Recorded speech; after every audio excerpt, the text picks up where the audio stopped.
did you watch the Satan worshipping show? Yeah, I watched the Super Bowl.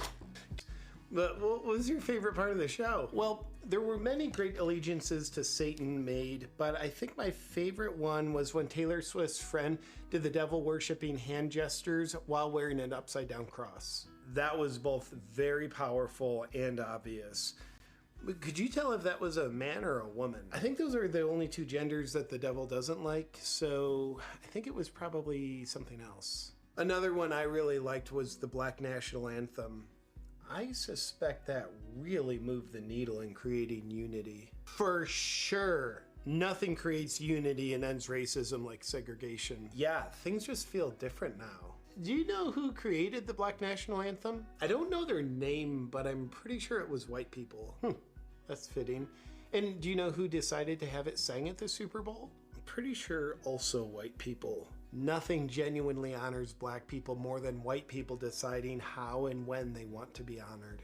Oh, and did you see Mr. Pfizer pushing his coach and yelling at him? He is a good person that always makes good choices. Therefore, I will do what he tells me to do when he's paid $20 million to tell me to do it. So, do you know what's going to happen next in the Taylor Swift-Travis Kelce psyop? Now that the Chiefs have won the rigged Super Bowl and an association of supporting Biden has been crystallized into the consciousness of everyone who watched the game, via the overtime win, which causes us to associate the hero archetype with Biden because of Taylor Swift and Travis Kelce's support for him, while also hypnotically associating their pretend love for each other with love for Biden. I think what's next in the psyop is for people like you and me to believe that we actually believe Biden's a hero and that we should love him and therefore vote for him. But I think the Swift-Kelce Super Bowl psyop will be enough to override it. What's the hiccup? Well, it's not a big deal. What is it? Well, do you know what the special prosecutor reported about Biden and his investigation to the classified files crimes? What did Trump do now?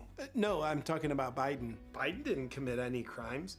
A force that controls me compels me to know that only Trump commits crimes. I know, so this is probably just fake news. But a special prosecutor made a report about his investigation into Biden willfully retaining classified documents during his time as VP. Okay. The report concluded that Biden broke the law willfully and presented serious risks to national security, and also concluded that he's too senile to be put on the stand for his crimes. But he's still considered so mentally fit that he should be in charge of a country of 350 million people and have the codes to the nuclear bombs, right?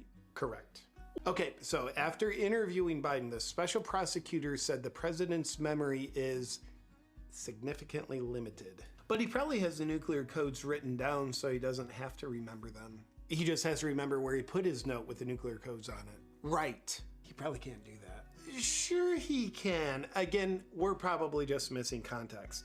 I want more context. Well, the special prosecutor's report went on to say he did not remember when he was vice president, forgetting on the first day of the interview when his term ended. And if it was 2013, when did I stop being vice president? And forgetting on the second day of the interview when his term began.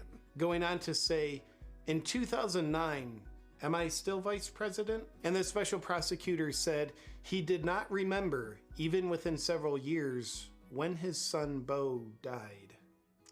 Means nothing. Oh, and last week alone, on 3 different occasions, Biden publicly said that he had recently spoken to leaders who have been dead for many years. Do you think he remembers saying those things? Probably not.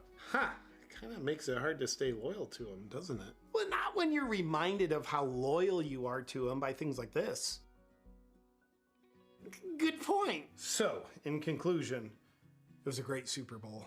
Very safe and effective.